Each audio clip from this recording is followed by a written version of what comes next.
लाक्षागृह षड्यंत्र। देवयोग तथा शकुनी के छल कपट से कौरवों और पांडवों में बैर की आग प्रज्वलित हो उठी। दुर्योधन बड़ी खोटी बुद्धि का मनुष्य था। उसने शकुनी के कहने पर पांडवों को बचपन में कई बार मारने का प्रयत्न किया।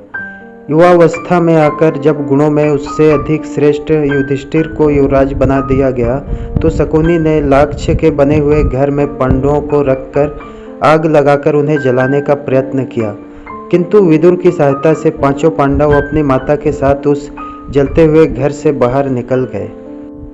अपने उत्तम गुणों के कारण युधिष्ठिर हस्तिनापुर के प्रजाजनों में अत्यंत लोकप्रिय हो गए। उनके गुणों तथा लोकप्रियता को देखते हुए भीष्म पितामह ने धृतराष्ट्र से युधिष्ठिर के राज्याभिषेक कर देने के लिए कहा। दुर्योधन नहीं चाहता था कि युधिष्ठिर राजा बने, अतः उसने अपने पिता धृतराष्ट्र से कहा, पिताजी, यदि एक बार युधिष्ठिर को राज सिंहासन प्राप्त हो गया तो यह राज्य सदा के लिए पांडवों के वंश का हो जाएगा और हम कौरव को उनका सेवक बनकर रहना पड़ेगा।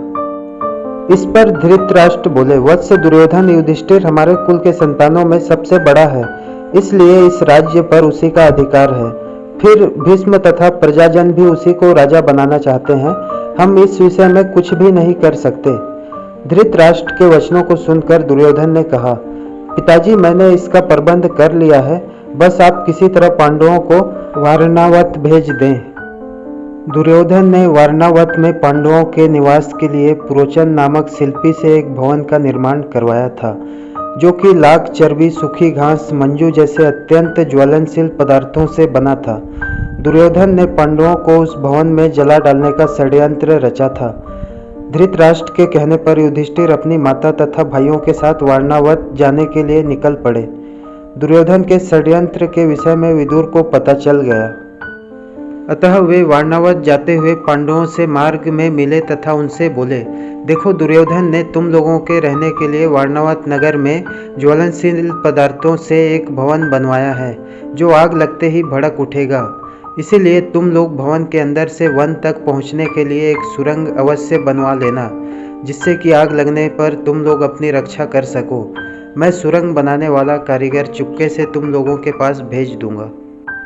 तुम लोग उस लाक्षागृह में अत्यंत सावधानी के साथ रहना। वारणावत में युधिष्ठिर ने अपने चाचा विदुर के भेजे गए कारीगर की सहायता से गुप्त सुरंग बनवा लिया। पांडव नित्य आकेट करने के लिए वन जाने के बहाने अपने छिपने के लिए स्थान की खोज करने लगे।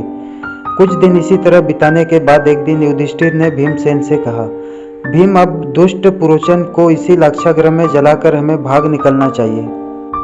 भीम ने उसी रात्रि पुरोचन को किसी बहाने बुलवाया और उसे उस भवन के एक कक्ष में बंदी बना दिया। उसके पश्चात भवन में आग लगा दिया और अपनी माता कुंती एवं भाइयों के साथ सुरंग के रास्ते वन में भाग निकले।